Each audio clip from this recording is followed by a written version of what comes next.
Quand les data centers deviennent des cibles. Bienvenue dans cet épisode. Aujourd'hui, on va parler d'un sujet qui paraît technique, mais qui touche en réalité à la géopolitique, à l'économie mondiale et au futur de l'intelligence artificielle. On a récemment vu apparaître des discussions autour d'attaques visant des data centers dans certaines zones de tension. Peu importe le pays impliqué dans ces exemples précis. L'essentiel n'est pas l'événement ponctuel. L'essentiel, c'est ce que cela révèle, une évolution logique des cibles stratégiques dans les conflits modernes.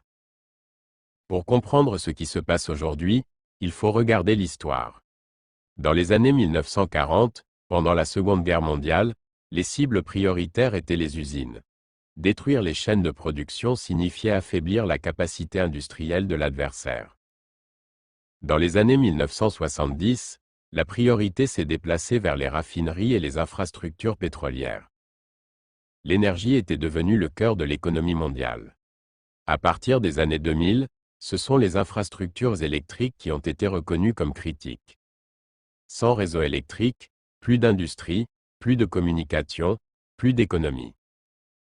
Et aujourd'hui, dans les années 2020, une nouvelle couche apparaît. Les infrastructures numériques. Les data centers, ces bâtiments qui semblent banals, parfois perdus dans une zone industrielle, hébergent en réalité une partie essentielle de l'économie mondiale, finance, communication, logistique, santé, commerce, recherche, intelligence artificielle. Autrement dit, le cerveau numérique du monde moderne. Mais il faut rappeler une chose importante.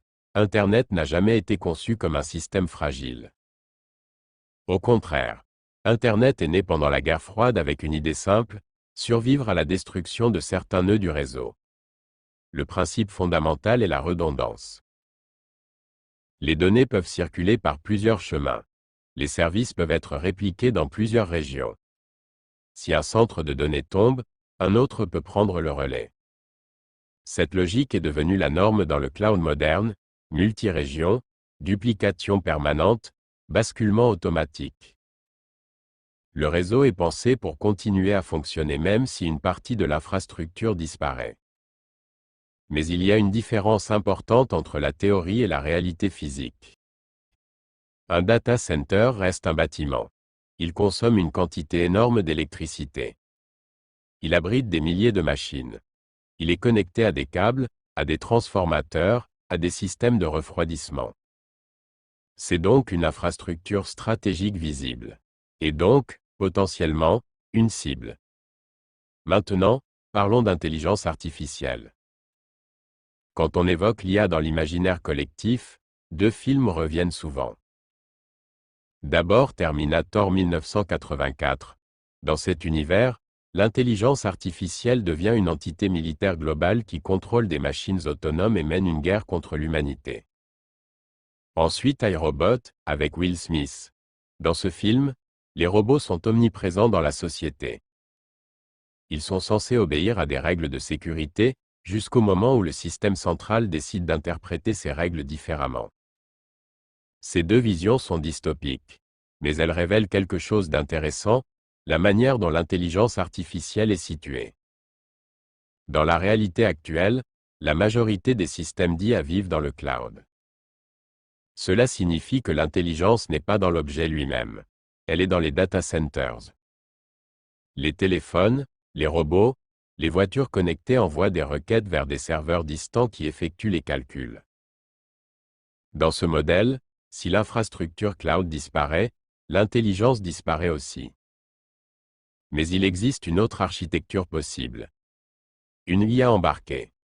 Dans ce cas, le robot ou la machine possède directement sa capacité de calcul et son modèle d'intelligence. Elle n'a pas besoin d'un data center pour fonctionner. C'est une différence fondamentale. Dans le premier cas, l'intelligence est centralisée. Dans le second, elle est distribuée. Et cette distinction devient stratégique lorsque l'on parle d'infrastructures critiques. Parce que dans un monde où l'intelligence est concentrée dans quelques centres de calcul gigantesques, ces centres deviennent des points névralgiques. Alors que dans un monde d'intelligence distribuée, le système devient beaucoup plus difficile à perturber. Finalement, Ce que nous observons aujourd'hui n'est peut-être qu'une transition. Comme les usines hier. Comme les raffineries. Comme les centrales électriques. Les data centers sont en train d'entrer dans la catégorie des infrastructures critiques du XXIe siècle. Comprendre cette transformation est essentiel pour comprendre le futur de la technologie, de l'économie, et peut-être aussi celui de l'intelligence artificielle.